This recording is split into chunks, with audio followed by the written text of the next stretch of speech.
And it's my pleasure to introduce Anthony Rowbottam, the General Manager of Development WA for Lendlease. Lendlease, of course, are the people that manage the largest shopping centre here in Western Australia, and of course we know it to be the best shopping centre as well. Neil Gerrard, otherwise known as Jerry, the President of the Joondalup Business Association, is also a local business operator. And last but by no means least, Gavin Hegney, founder and chair of Gavin Hegney Property, a member of the CEO of City of Joondalup, Joondalup Stakeholder Group, and owner of a number of properties here in the city. Some of you have submitted questions, ladies and gentlemen, and we will endeavour to try to deal with a number of those. The approach will be to ask each of the panel members to input, and we'll see how many questions we can actually get through. First of all, I'll start with you, Anthony, if I might. Can you share an example of how COVID has impacted your business organisation and the sector that you're part of? Gary, as you're aware, Lendlease is a global business, so it's had its eyes on many experiences around the world over the last 3 months, and those experiences are quite varied. Even right across Australia, we can see variations in the experience and how Lendlease can adapt to those experiences locally. But it's been foremost in the business's mind about health and well-being for everyone it works with, its tenants and also its team members, and so we've taken that on board. And I think one thing that we've considered and we can see trending through the world, and Mark made mention of it, is innovation in workplace, and it's something that has definitely been accelerated over the last 3 months, and the use of technology, and that has eased the pressure on business in continuing to stay open quite considerably. Jerry, could I ask you to deal with the same question, if you might, but from your particular perspective as the President of the local business association, which is essentially small business, and also as a relatively small business operator yourself? Yeah, so I mean, a lot of it's just having to deal with working from home, downsizing, hibernation, and working through what the different issues are for your business. Every industry has been impacted differently. Every industry's got some level of uncertainty, and having to work through that. And Gavin, if I might pose the same question to you from someone who gives advice in the commerce field, and particularly in terms of investment and property development. Yeah, thanks, Gary. In a very small way, I do a lot of talks in public, and I've had crowds of people in rooms. That's now off the agenda. And now we're doing things like webinars, like what we're here today. So if I'm rusty on the webinar skills today, I apologise up front for that. So that's just one small example. How I communicate with the people with the information and the research that I have, and how do I get that across so that people can make better informed decisions. That's one example, and I know many businesses will be faced with the same situation today. If I can now move to you, Jerry. What are some of the strategies that you've put in place in your organisation, particularly in relation to the supply chain during this particular period? Yeah, so the big thing is the fact that we haven't been able to meet. It's definitely the social media, the Zooms, working from home, making sure that you're still able to meet with your suppliers, discuss with them and communicate with them. Getting your message across has been a big part, and having to pivot on ways that you would normally do things. Tour groups and things like that in the small business that would normally have face-to-face. They're having to do things online, social medias, webinars, much like Gavin said. Gavin, have you had to adapt your business model because of the COVID-19? I mean, you're a very personable individual and you have a lot of interaction with people. Yeah. What's been the change for you? Yeah, well, I suppose if I could answer that question by not answering it, Gary, in the sense that one thing that is common in the business and we all share together are all the people that are in the business. We're all affected in the same way. And what I've found is very quickly you work out who you can really rely on and who steps up in times of change and who doesn't. And it's sort of a bit of a sifting process, a bit of an exam, if you like. And so therefore, I know that there's certain people within the organisation that I can rely on. And now I do, more so than ever. And I think that gives me great hope, because it doesn't all come back to me. And there's many other people there that can actually do the things that are necessary to create the new future business, which is not replicate the past, but to create the new opportunities in the changes, because change always equals opportunity. How do you capitalise on that? I don't have to come up with every answer to that now. because I know there's certain individuals there that can really do it better than what I can. So, Anthony, from your perspective, what would you say in terms of the Lendlease experience? I think you're right, Gavin. I think, the ability to find out who you want to be doing business with will come to the top. And I think that comes with transparency and the way that you communicate, and not only internally with your business groups or your internal silos or however you want to structure your business, but also your customers as well. And we've found that a lot of our customer-facing businesses have had to look at different ways of coping with COVID and isolation measures. But you have to really step out of your comfort zone from some time ago. It's interesting, Gary. I mean, we all have different businesses that we operate in different ways, and it affects everyone differently. I notice there's quite a few tourism businesses that are tourism operators, owners, that are registered today. And yet I look at the inbound tourism, where's that? Gone. Domestic tourism from other states, gone. But we, as a country, lose $20 billion every year to outbound tourism. So we actually have more dollars to go around within Australia. How do I capture the people within the state to come and see me? And how do I cultivate those inbound tourists, which are not coming today, but might be coming next year or the year after? How do I give them that experience and cultivate it so when the borders open, they know about me? And I think there's the opportunities that are really staring us right in the face right now, that we just need to do things differently than what we've done, because there's plenty of business there if we can actually change the way we do things and capture it. It's an interesting comment you make, because we've just done 3 online videos of operators in the tourism sector, and it's been really, really impressive.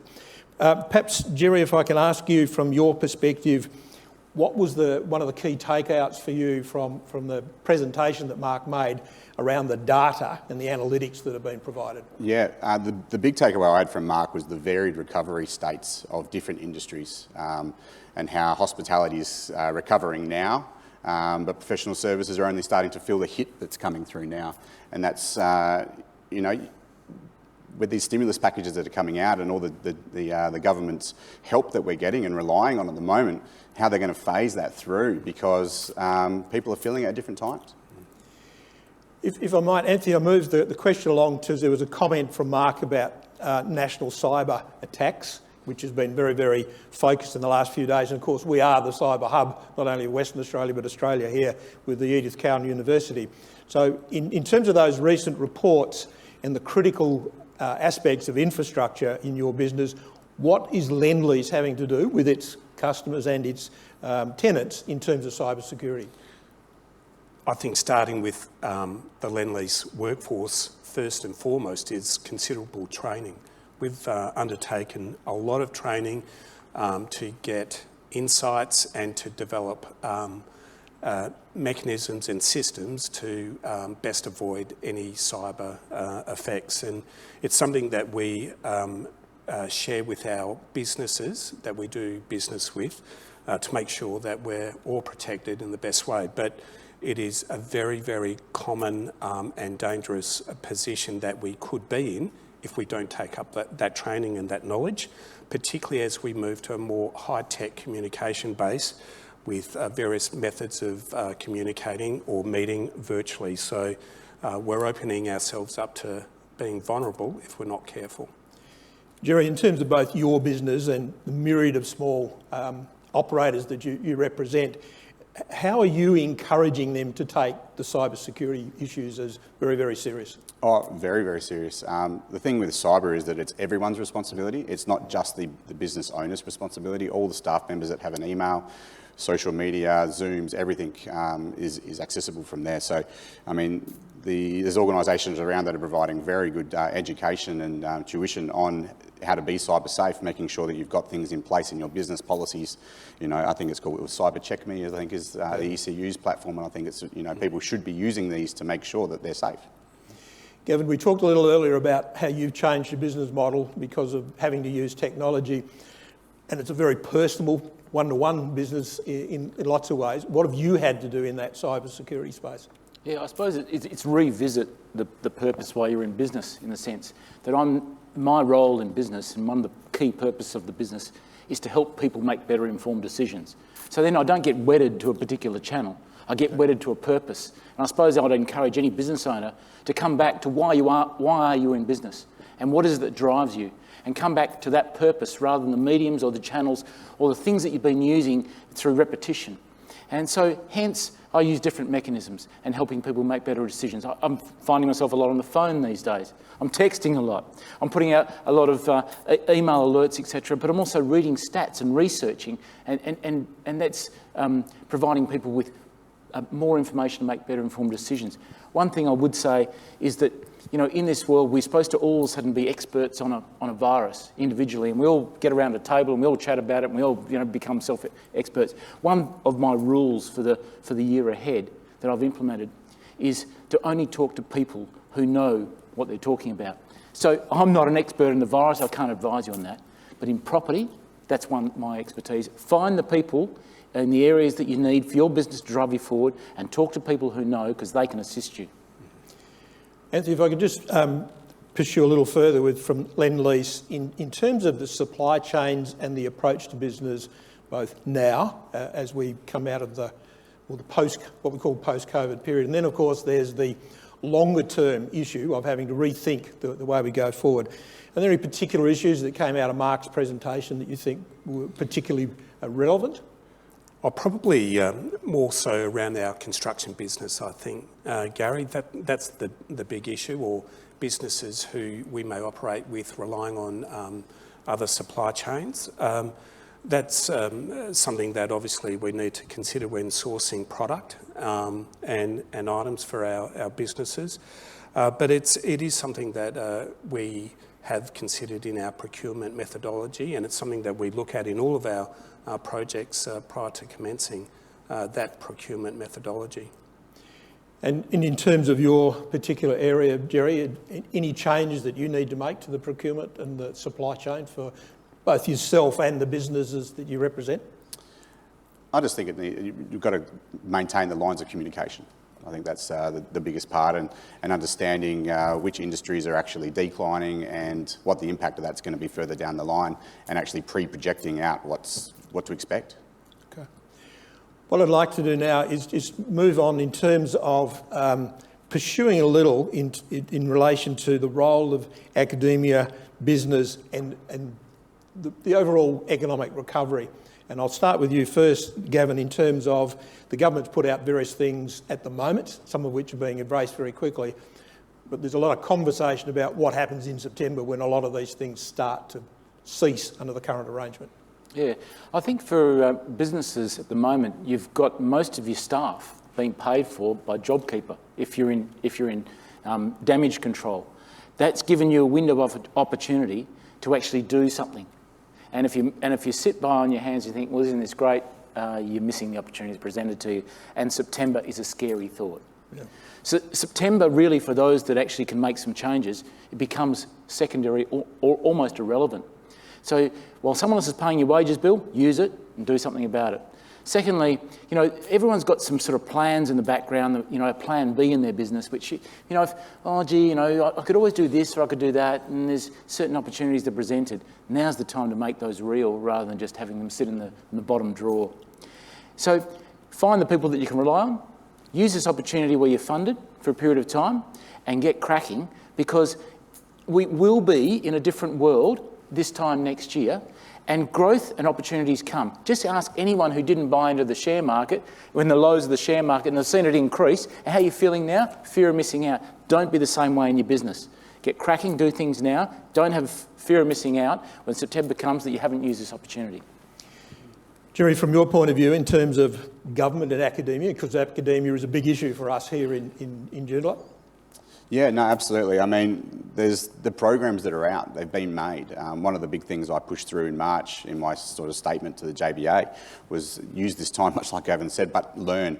There's always things that you've been intending to do. You need to go and learn. There's places that you can go. You can go to the TAFE, you can go to ECU, there's postgraduate courses that you can do. You can get onto the Business Ready program, you can get onto the Business Engagement program for assistance. There's all of these things out there. And for those businesses that are, in hibernation, you've got the time available. So now's the time to use it.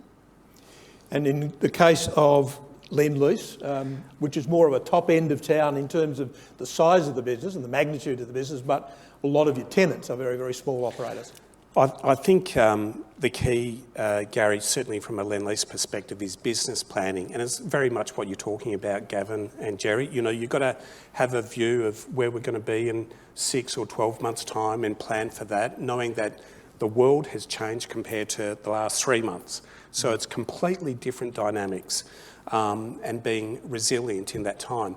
But I think what we've seen and what has surprised a few people is the reaction by government to collaborate, and all levels of government to collaborate, to try and set the tone for where we will be toward the end of the year, be it a housing stimulus, planning reform, or reviews of DAs and trying to earmark shovel-ready projects. Yeah. That form of collaboration I don't think I've seen between business and government for 35 years, or probably, well, that's as long as I've been working anyway, Gary. So yeah. I think it's tremendous that business and certainly government have been able to get together and pave a way forward for everyone.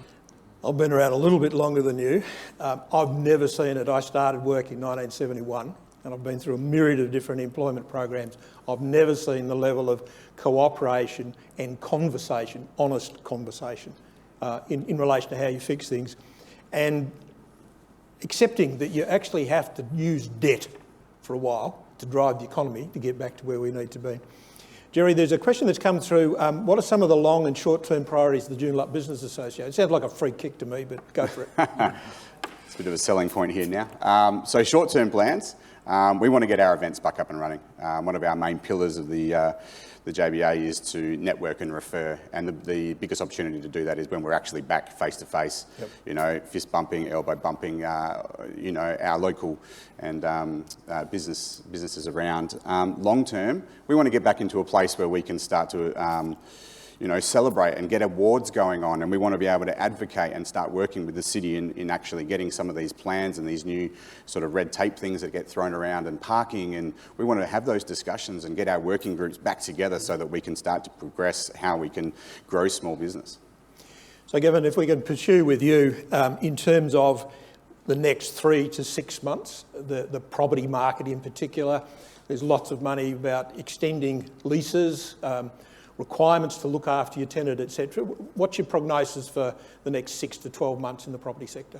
Yeah, well, I think it was a leading decision to come in and for landlords and tenants to come together and negotiate on rent and negotiate on a pause in rent for those that needed. Because I think at the end of the day, they both share the same thing. They're both trying to survive.